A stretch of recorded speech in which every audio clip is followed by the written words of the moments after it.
Good morning, everyone, and a very warm welcome from the headquarters here of the Council for Science and Industrial Research. My name is Fifi Peters, and it is great to be with you today. I am here at the biennial conference, the 7th CSIR biennial conference that is kicking off today and will be taking place virtually for the next 2 days. The conversations that will be hosted on this platform will involve what needs to be done, the actions that, of course, need to be taken to jumpstart South Africa's economy, particularly through innovation. This morning's topic specifically will be focusing on the fourth industrial revolution and some of the industrialization opportunities of 4IR for helping South Africa reconstruct and recover. We certainly look forward to hearing some of your thoughts on the matter, and please do feel free to reach out to us on social media. You can use the various handles at CNBC Africa and also include the CSIR in the thoughts that you might have on some of the discussions and the comments that are made by our esteemed panel. And talking about the esteemed panel, let me introduce them to you right now. Joining us this morning from the comfort of their homes as we all continue to observe the COVID-19 protocols of social distancing is from the CSIR, it's Dr. Thulani, who is the Chief Executive Officer, Naik, the CEO of TransUnion Africa, Mamello, Matikinca-Ngwenya, the Chief Economist at FNB South Africa, and also Mauricio, ZuaZua, partner and board member at Kearney. Good morning to the fellow panelists. Good morning. A fantastic. Good morning to you all. Everyone is looking really healthy and well rested there in the comforts of your homes. Nonetheless, we are here to have a very important discussion, and that is about South Africa's economy, how we get the economic engine going again, and the opportunities that the 4IR has presented to us to help that process going. And Mamello, as the economist, I'd like to begin with you to just give us the state of the economy as you see it right now, and some of the sectors and the areas of the economy that are in need of urgent jump-starting, and the degree to which innovation and the fourth industrial revolution could be the answer. Thanks, Fifi, and good morning to all.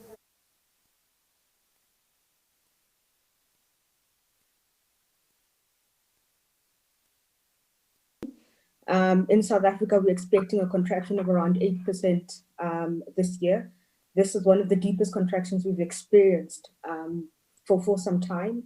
And the rebound that we're looking at next year is, of course, coming from a very low base. So if you look at those year-on-year numbers, they can be deceiving. One needs to look at the rands and census of the improvement next year.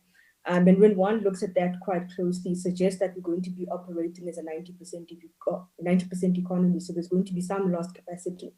And this is on the back of how we've dealt with this pandemic, which is quite different, or this crisis, which is quite different from previous crises, in that we saw globally there's been this lockdown to try and contain the spread of the pandemic. There's some economies that are going into are experiencing second waves, and as a consequence of that, we'll have to lock down again. And as I said, that has had quite a big impact on the economy. So if we look through history and we look at some of the, I would say, shocks we've experienced before, this is the first time where we see a supply and demand shock. I mean, we've experienced a shock on our current account before. We've experienced, a shock through the equity markets and so on.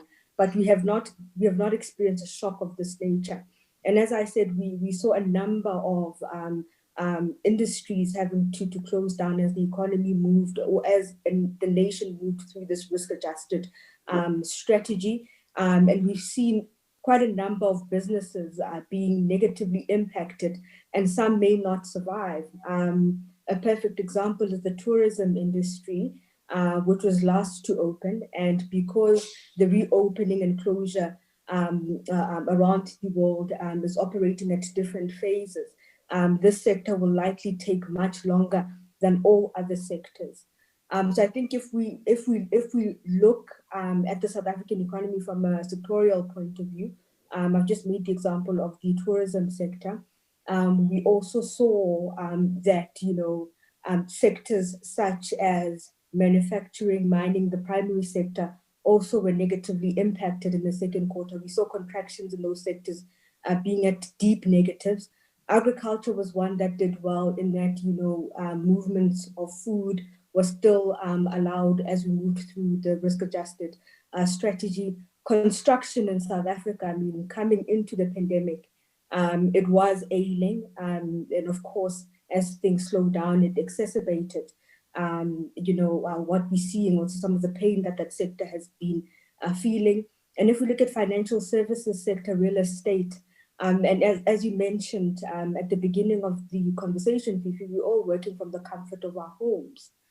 So these buildings that we used to occupy that we called offices, some of them are becoming quite vacant because people are moving home and companies are taking quite a bit of time to get back to full capacity. So I think the crisis has actually really changed how we operate, how we're going to think about the future.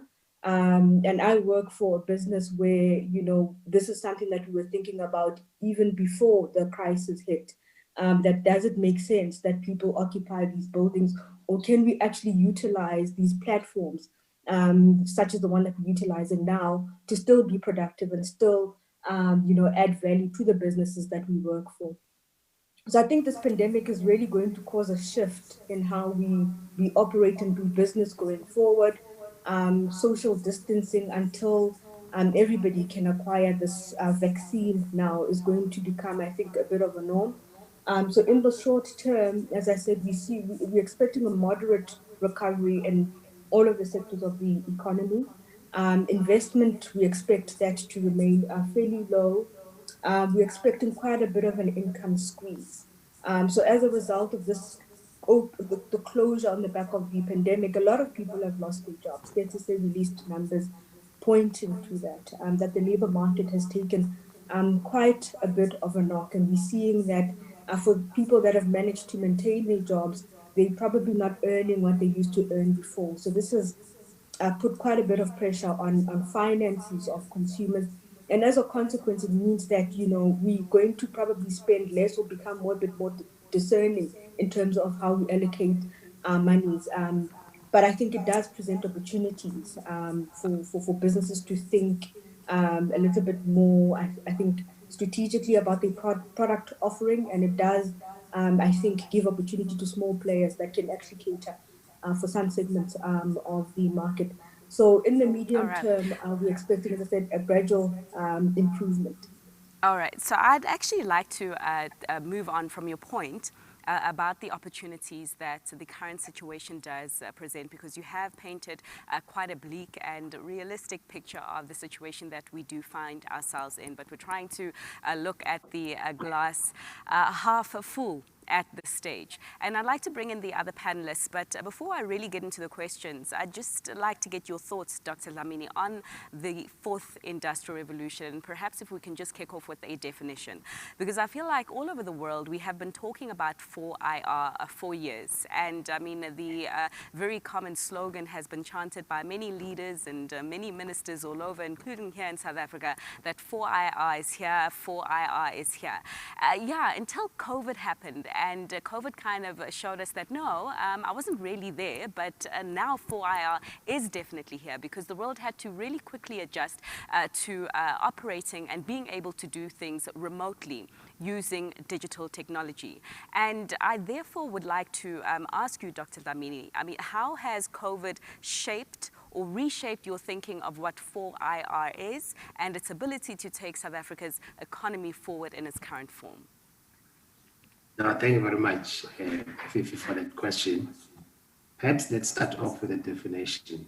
I think it's globally accepted that the fourth industrial revolution represents a convergence of technologies in the physical, biological, and digital domains. I think it's bringing about new ways of innovation and new ways of looking at technology, where one is bringing to bear coming from the three domains that I've just mentioned to address problems.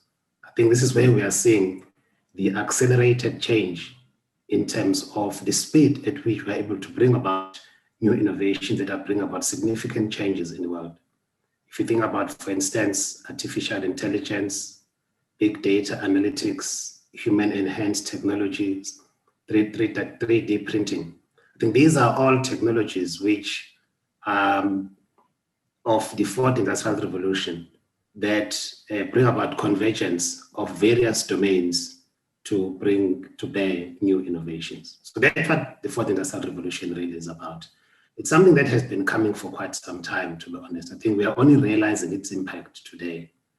I think a number of the technologies we talk about today, if we talk about 3D printing, there's been significant progress that has been made in the past, for instance, in terms of advanced materials that are enabling us now to realize the potential of three-dimensional printing. But if you ask the question about whether the COVID-19 pandemic has changed the way that we view the impact of the fourth industrial revolution, I think what this has done is has brought about a need for us to accelerate the rate at which we are able to introduce these technologies so that we can use them to address some of the very pressing problems that we are seeing today. I think it's both a challenges and an opportunity at the same time. Because I think if I look at the case of South Africa, for instance, if we don't use the technologies of the fourth industrial revolution as part of our response to COVID-19, both in terms of addressing the health, the social, as well as the economic issues, we might be missing an opportunity.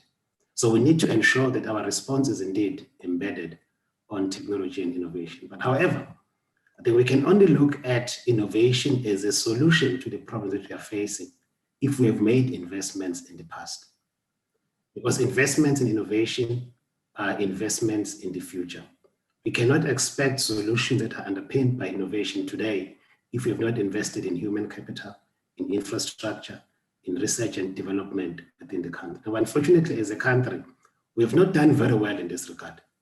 I think our investment in terms of gross expenditure on research and development in the past year was about 0.7%, which was well below the average of some of our peers. So one of the things that we need to do going forward is to realize this fact that we can only depend on solutions coming out of innovation if we make the right kinds of investments to address the problem that we are facing. Thank you.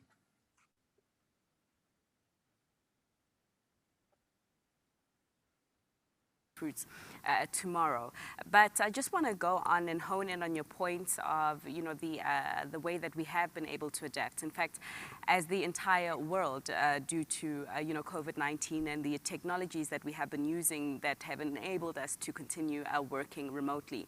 And I do have another panel member who has just joined us right now, Sia Madyibi, the corporate and External and Legal Affairs Director at Microsoft. And of course, we thank Microsoft. Microsoft are one of the players that have enabled us to work remotely through their product offerings, including cloud computing, which I didn't really understand until I had to work from home, but I certainly do appreciate. And Sia, I'd like to get your intake on this, particularly regarding the kind of demand that you've seen from businesses, big and small businesses, for adopting some of the technologies and the innovations and changing some of their systems that will enable and ultimately catapult their businesses going forward in a more digital universe. I mean, have you seen uptake being accelerated by COVID-19, and do you expect the momentum to continue, perhaps even after we do get a vaccine on board? Thank you, and good morning. Yes, indeed, I think we have seen a great acceleration that has been preempted by COVID.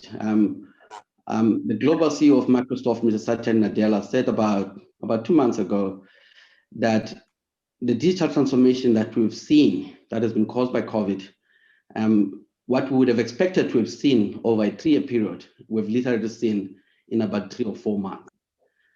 So literally, we are on an acceleration mode when it comes to digital transformation.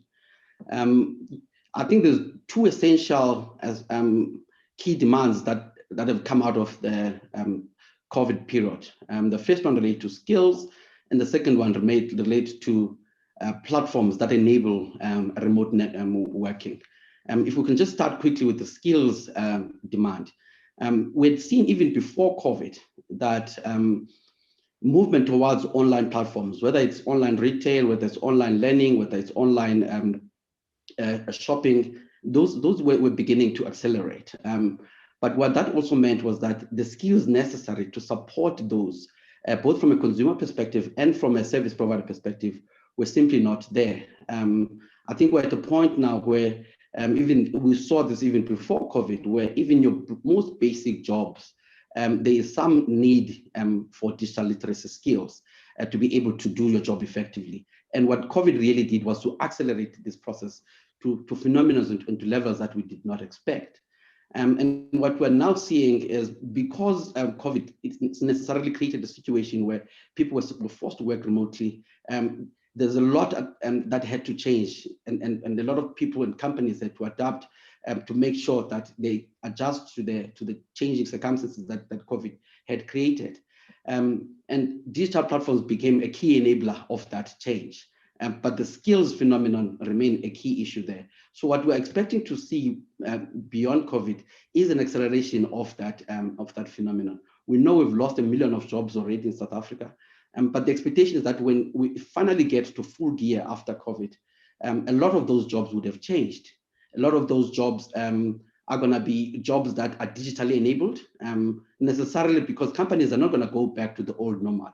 We're now going to have what we call the new normal, which I think was described by Mamello earlier on as a hybrid environment, where going forward, a lot of companies are going to entertain an environment where people are allowed to work both from home, and when it's absolutely necessary, people are going to be expected to be at the office. That's a phenomenon I think we're going to live with going forward.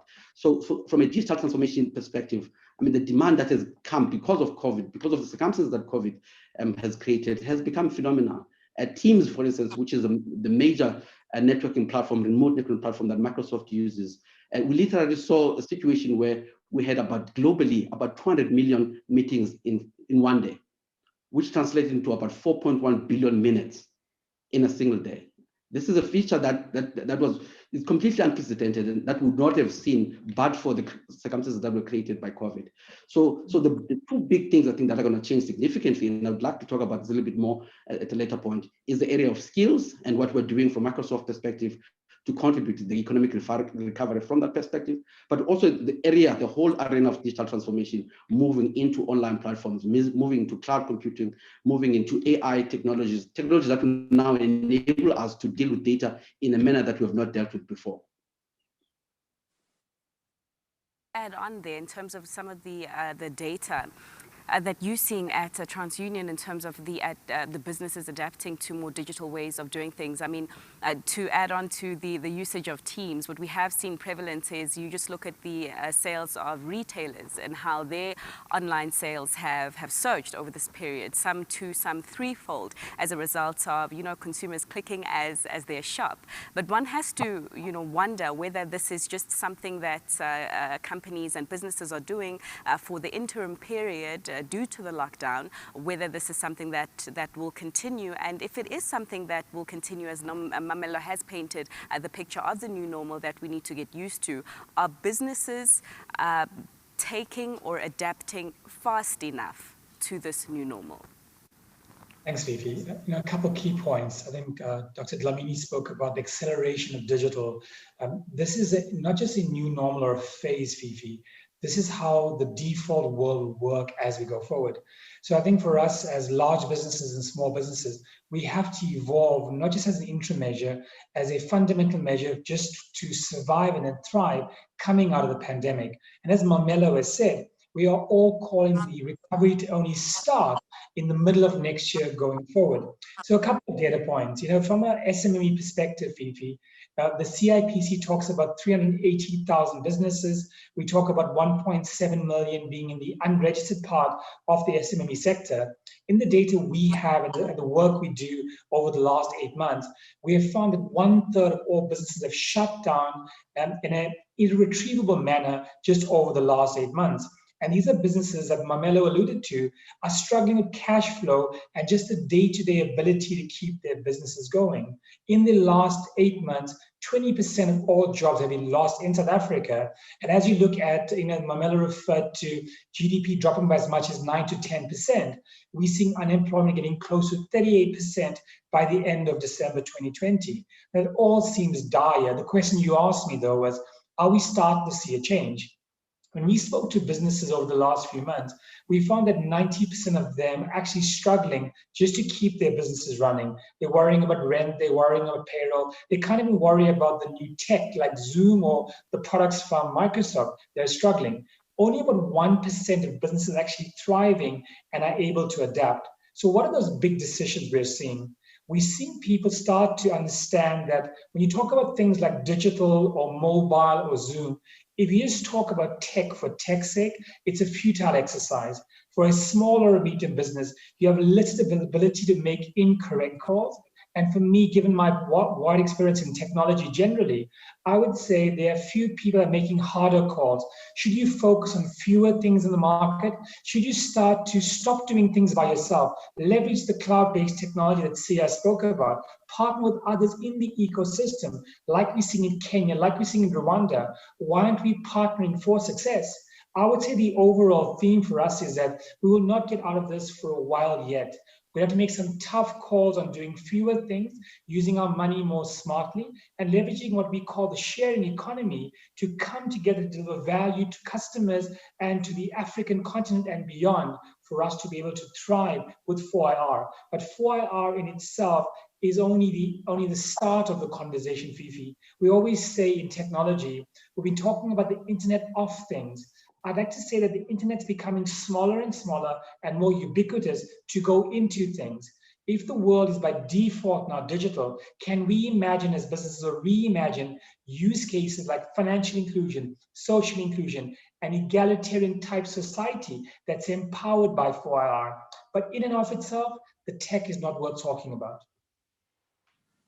And Mauricio, if I bring you in here, I mean, quite often it is said that South Africans can sometimes be too critical on themselves and, not give themselves a thumbs up when they have actually achieved. And our companies and our governments have actually, adapted pretty well in what has been a very difficult situation of the past 8 months under these lockdowns. But can you give us a perspective as an outsider looking at what South Africa has done, how the country is trying to adapt to a more 4IR a way of doing things, and how what we're doing here in South Africa compares to elsewhere in the world? Sure, Fifi, thanks for that. Let me maybe set the picture of what we're seeing globally so that then we can compare and contrast what's happening in South Africa. I agree with my fellow panelists on the fact that the transitions that Fourth Industrial Revolution has been driving have been happening for a few years, and that COVID has just hyper-accelerated everything. But it has hyper-accelerated everything not only on how we interact with each other, also how businesses are operating. So globally, we see 4 main shifts that businesses, especially industry, is experiencing. The first one is that there's a big move from economies of scale, big production, low labor cost, to economies of skill, for where your products and your services are more innovative, are quicker to market, and so forth. Where manufacturing businesses are moving towards services business and capturing more of the value of the lifetime of whatever they produce. That's the first change. The second change and shift is that there's a big move away from an absolute focus on costs and low cost of production to innovation focus, features, agility, functionality. The third one is, and this is to me fascinating, and COVID has absolutely accelerated this, is that we used to think of change and transformation in business, transformation in industry, and introduction of technology as these massive, big changes that we needed to do and took some time. Now, instead of big and slow, transformations are small and fast, and a series of them. And that's how companies transform. We're seeing it also in how some of the leading economies in the world are also changing their own government. The final one is, and this is the best one left for last, is a shift from capital intensity assets to skills, to the companies that are going to win are those that have the best talent. So how does South Africa compare to that? We think that there's been already moves towards harnessing these trends. The commission that was formed a couple of years ago, President Ramaphosa has started there. However, we still think that there are a few things that South Africa can do to accelerate this. The first one is that we need to focus on smart competitiveness. Instead of trying to fix all the sectors at once, we need to identify which are the most impactful sectors that will create jobs, will have multiplier effects, that will help us drive the economy out of the problem that we have. And by the way, South Africa is not alone. These conversations we're having around the world. The sectors that we see, for example, with a tremendous amount of potential are metals, petrochemicals, also textiles, electrical machinery. So we focus smartly in making those sectors more competitive as opposed to spend resources on trying to fix all of them. The second one is that we do need to press on with making our enablers to competitiveness, our enablers to fourth industrial revolution, better. In a study that we did together with the World Economic Forum a couple of years ago, we found that the institutional regulatory frameworks of South Africa, the human capital, the skilling, the use of sustainable resources were still behind its peers. So that cannot be stopped. The third one, and I think this one is quite tangible, is that there needs to be a move from depending on SOEs to enabling the private sector and partnerships with SOEs to come together to the point that Lee was making, working together as a society, this whole of nation, whole of business coming together to make changes. There's a couple of other things, but I'm going to pause there to not hog all the time. We still have a bit more time, and we'll come back to you with your thoughts there, so don't worry. But Dr. Dlamini, I'd like to bring you back now, because Mauricio did mention the President's 4IR Commission, and perhaps there's some insights on, what is going on there, what the latest is there, particularly in regards to the point that the panel has raised around skills. So skills, or skilling and upskilling, and also in South Africa's context, because of the rife inequality, there's a concern that the fourth industrial revolution might actually exacerbate this inequality, make the digital divide, perhaps, as it were, even bigger. So just talk to me about the 4IR Commission, your views on skills, and ultimately what the CSIR in itself is doing in its role to jumpstart the economy through innovation. Thanks. I think the issue of inclusiveness has to be center of the discourse around the fourth industrial revolution, because as all of us know, many in the world still haven't benefited from the first, the second, and even the third industrial revolution. So inclusivity needs to be really a key driving factor in terms of how we drive the benefits of the fourth industrial revolution. Now, coming to the issue of the Presidential Commission on 4IR, which I'm a member of, we've completed the first part of our work, which was to put together a blueprint or a strategy for the country in terms of how South Africa can benefit from the potential that the fourth industrial revolution presents for the world.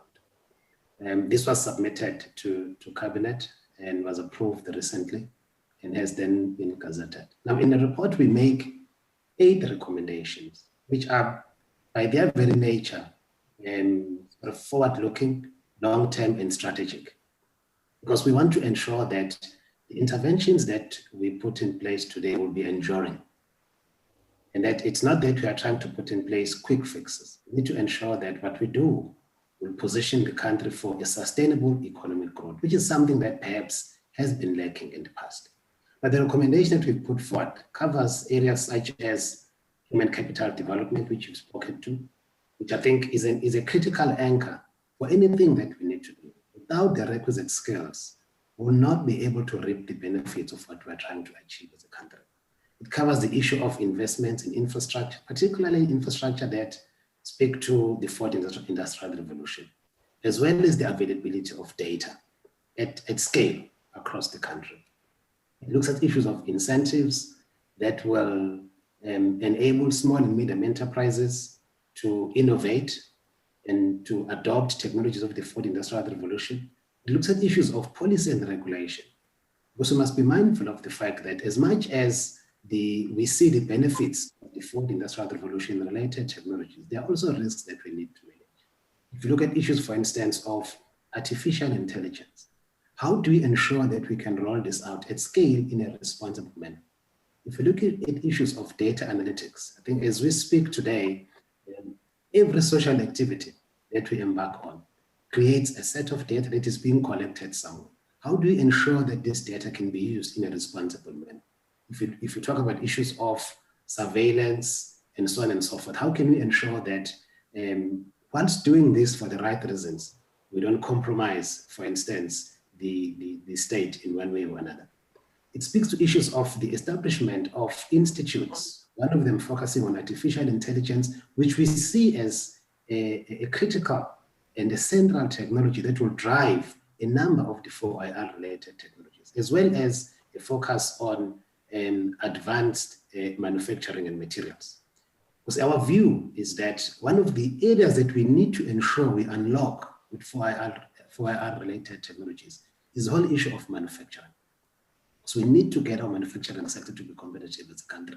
We know that our manufacturing sector has come under severe strain from about 2008 up to now. It has declined in real as well as relative terms. We need to get this back on track because we see manufacturing as a key enabler in terms of job creation for the South African economy. So those are some of the key features that we have within the report of the Fourth Industrial Revolution Presidential Commission. Now, coming to the CSIR, you spoke about the CSIR in terms of our role. We developed a strategy recently, which has a very strong focus on industrial development.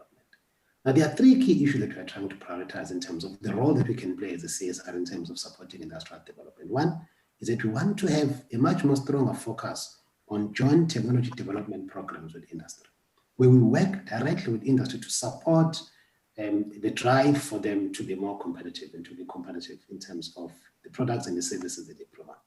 We also have a focus on technology localization to improve South Africa's technology balance of payments, but also to support and strengthen the local manufacturing sector. And then lastly, we have a strong focus on the support and establishment of small and medium enterprises through the IP that we generate within the CSIR. Maybe I can stop here, Fifi, and we can take follow-up questions. Thank you. Certainly, and let's move on because it seems like we do have quite a lot on the table by way of plans. I mean, another thing that apparently we are very good at is planning, but we're also good at missing opportunities, unfortunately. And Mamello, just to bring you back in here right now, because a lot of the plans that we do have on the table to grow the economy, to increase the contribution of local inputs and try to resuscitate our local manufacturing sector, and even perhaps to skill and upskill the workforce. A lot of those plans will require funding to implement successfully, and we know that we're in a tight spot, not only government but companies as well. Quite often it is said that the cheapest form of stimulus, however, is confidence, and in South Africa's case, it's something that we haven't had around in a while. I'm just wondering about your view regarding how our government so far has tried to handle the crisis, has tried to provide an enabling environment for businesses to be able to be a lot more confident. Are we doing enough here? And of course, I do speak to you as we are gearing for the third investment conference that's happening later on this month, where we will be hoping for a lot more investments coming into this country. Sure, Fifi. So I think you're quite right. We don't have a shortage of plans in South Africa. If anything, implementation has been quite lacking for quite some time. I think the panelists touched on very important points. Mauricio spoke about concentration. Instead of trying to solve for all of the problems that are out there, let us be quite targeted in terms of the sectors that we think have the greatest potential of growth. And again, I think back on the enabling environment, I think the regulatory environment has to enable investment. We need to, reduce red tape, and we need to remove barriers to trade. So that reg environment is quite important if we want to see any success when it comes to 4IR. And the modernizing of network industry is also quite critical. In that, energy security is quite important. Without it, what we're doing here today would not be able to happen. And the other one that the panelists touched on is, of course, the spectrum allocation, which is quite important. And I'm mentioning these things because they form part of the presidential plan that was announced a couple of weeks ago. So it touches on the critical points, but I think what is coming out of this conversation is that let us be concentrated in our efforts and not speak broadly.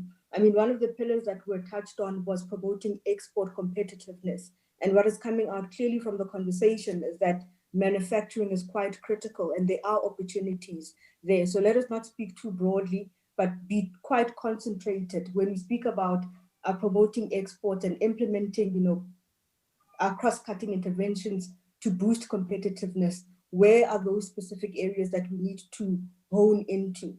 So I think what I'm trying to say basically is that the plans are there. They need to be a little bit more refined so that they are targeted. And as the country embarks on this infrastructure drive, as you mentioned, the investment conference is coming up quite soon. I think the efforts need to be targeted in areas where we see the greatest multipliers. And another theme that has come out quite strongly in the conversation today is this theme around employment and enhancing of skills and perhaps moving from less capital intensity to skill intensity.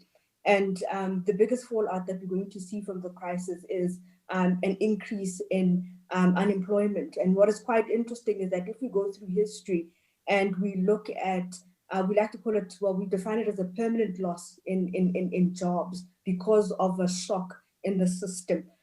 So I think as we think about these plans, a concentration on how do we actually create jobs, which sectors have the greatest multipliers in terms of the ability to create jobs, is quite critical. I think, we unfortunately don't have a good implementation track record, but I think that the plans that are there are good plans. And what is quite critical if we want to see potential growth over the next couple of years is that we start to implement some of these plans because the cost of not doing so right now, the cost of not trying is much higher because of where we find ourselves today. Sia, I mean, to bring you in here, I think what is also prevalent in dealing with this crisis is the fact that we need to do it together, right? No one can really move forward alone. So the spirit of collaboration has to be there, particularly from big businesses that have been thriving in this time, like technology companies like Microsoft. And therefore, I'm interested.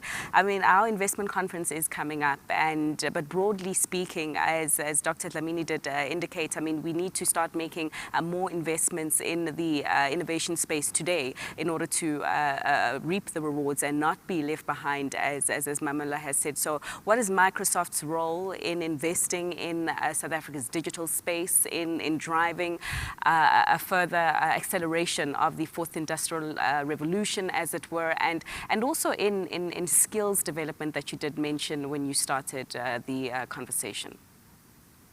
Thanks for that question, Fifi.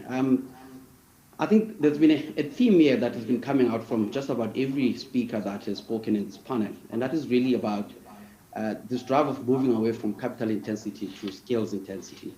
And in relation to that, I think Microsoft became one of the first companies in response to the economic recovery that is necessary for this world to move forward, to come up with a specific plan and a specific intervention that we need to drive in that regard. As Microsoft, we've launched, as of around June, an initiative called the Global Skills Initiative, which is an initiative that seeks to try and digitally empower at least about 25 million people around the world with the new digital skills that are necessary for them to be able to come back to this new economy that we've been talking about. What we've done there is essentially, we've done three major things there. The first thing we did was we used the power of data that we have globally. As one of the biggest cloud computing companies around the world, we've used the power of data and cloud and data analytics to identify the 10 biggest jobs in demand in South Africa right now. So we've defined and identified which are those jobs. What we've then gone and done as well is to ensure that we create learning paths, and we've developed online content that will ensure that people in our country can have certifications that will enable them to be able to fill those 10 in-demand jobs. So we've created learning paths that people can access online, using LinkedIn, one of the biggest networking companies in the world, using GitHub, one of the biggest software developing companies in the world, and of course using Microsoft. So we've created this rich content that will enable people to access these skills that they can have to be able to occupy those 10 jobs in demand. And the last thing we've done is we've created this powerful tool that will then essentially be able to link whoever gets certified in that process. Microsoft will create certifications that will enable people to come out with qualifications out of that content, skills development training process. And then whoever has certification there, we've created this powerful tool that links people who are certified back to those 10 in-demand jobs. And this is the initiative that we're undertaking in South Africa. And we'll be quite realistic about the fact that we know that a lot of our people, a lot of the people that are going to aid and who have lost their jobs, we're going to aid the economic recovery process, are people that probably come from what we call underserviced areas of our communities. And therefore, most of them do not readily have access to things like cell phones, to things like laptops, or even some of them do not even have data to be able to access these learning platforms. And what we're doing there is we're working with local, and we've invested quite a lot of money in local NPOs that are going to open up their doors and ensure that they are platforms, which are mostly technical labs. People can come in and be able to access content from those labs, have computers and Wi-Fi that is connected from those labs. And these are NPOs like Africa Tycoon that operates in underserviced areas where our people can walk in without having to take taxis to come to town, can walk into those centers and be able to access all of this learning material. And as I indicated, the objective is to ensure that once you go through the learning material, you get certified. Once you get certified, there's a tool we've created that then links you to companies that are looking for people with those particular certifications, people who have acquired those skills. And we're hoping that in partnership with government, we're going to be able to create scale around this. We're going to make sure that this becomes a national initiative that aids in the economic recovery process of the country. It is encouraging to hear Microsoft being a corporate or responsible corporate citizen there. Lee, a nice question that has come through from the audience, and regarding the fact that, I mean, the case for investing in innovation is very strong, but what is the appetite for banks, particularly the private sector, but banks particularly, to fund such investments right now? What are the barriers perhaps holding them back from doing so if the appetite is low? I think Mamello referred earlier to, it's quite a tough time to understand what's going on around us. In the sense, when things are unpredictable, it's hard to model whether you'll be a good customer of a bank or a lender or a retailer for that matter. What we have seen, which Dr. Dlamini referred to, is that we actually have, Dr. Dlamini, more data than we need already. We aren't using it effectively to solve problems that matter. One of the key things we are seeing in the banking sector, and some banks are leading over others, is in the use of using new sets of data. We refer to this as alternative data, Fifi, to understand businesses better.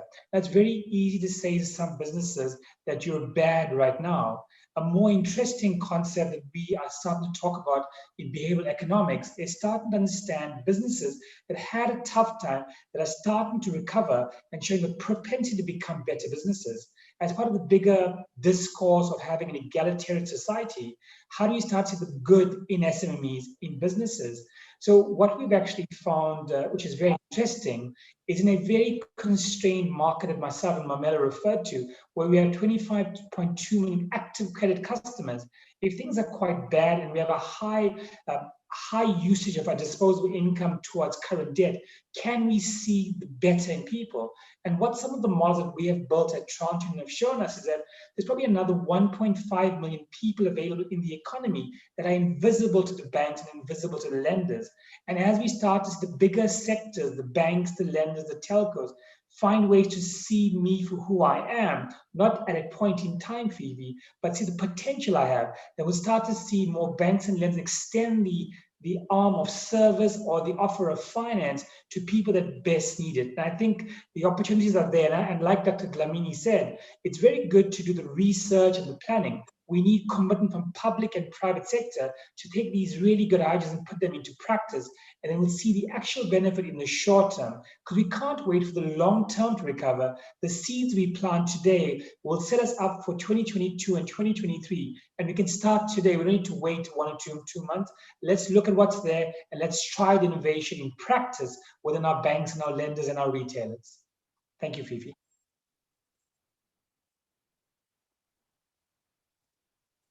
The final word to Mauricio there, as the panel does speak about, the importance of investing right now and the current appetite to do so. But Mauricio, also, if you could just briefly finish off on the points that you wanted to raise a little earlier. Thank you, Fifi. I would close by saying there's a lot of reasons to be optimistic about South Africa and Africa as a continent. We need to take into account the tailwinds that we have helping us take advantage of the challenges, if we can put it that way, that COVID has put in front of us and these transitions that I was talking about. Africa is going against the grain in the global trend of islandization. The world is separating, Africa is integrating. The continental free trade area that may come into effect at the beginning of next year already talks about that. Why is that important? Because supply chains are malleable. Exports, as Mamello mentioned, are a very important element of our competitiveness, of our growth, of our jobs. So that's the first one. The second tailwind is our youth dividend that we talk about it. We've talked about it for many years. However, when we talk about age groups and ability to internalize technology, adopt technology, the 20 years old average age of Africa spells fast adoption of technology. Africa is the most entrepreneurial continent in the world. Unfortunately, it's also the one that has most failures of entrepreneurs. So we need to focus on those failures and continue to let the spirit of entrepreneurship continue to grow. The final thing that I would say we can take advantage of the moment to do is to build resilience. And I know that this word is overused this year, 2020, we've probably used it double the times that we've used it in previous years. But what it means is to build capabilities that will help us not only respond, but also be ready for the worst case scenarios. It's about using local demand. It's about preparing for those exports that we can leverage. It's about localization. We're working with a major resources company in South Africa right now, helping them localize the materials, the equipment that they used to import. So we are creating a new value chain within South Africa that didn't exist.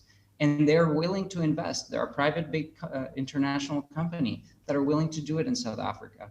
There's many like them. So these are just some of the reasons that I think we can be optimistic and see opportunity in the future. Much for leaving us on the more positive notes and highlighting some of the tailwinds, of course, that we do have as an economy right now. I mean, not many, but a few that certainly we do need to exploit, particularly in the area of innovation. As we have heard from our speakers, it hasn't been an area that we have invested significantly and enough in so far, but the cost of not doing so in the future, even though the balance sheets of the governments right now and businesses are under strain, will be a lot higher, and therefore it is a very important decision that we need to be making in that regard right now. But that is where we leave this discussion for now. As I said, it is a two-day virtual event that will be taking place, and there's a whole host of discussions that will be taking place on this regard. So certainly I really look forward to further engagement from you, as I'm sure does the CSIR. I'm going to leave it here for now. Thank you so much for tuning in, and I'd like to thank the panelists one last time. It was Naik, the CEO of TransUnion Africa; Mamello Matikinca-Ngwenya, Chief Economist of FNB South Africa; Dr. Thulani Dlamini, the CSIR Chief Executive Officer; Mauricio, ZuaZua, Partner and Board Member at Kearney; and Sia Madyibi from the External and Legal Affairs Director at Microsoft. And from us here at the CSIR headquarters, until next time, goodbye.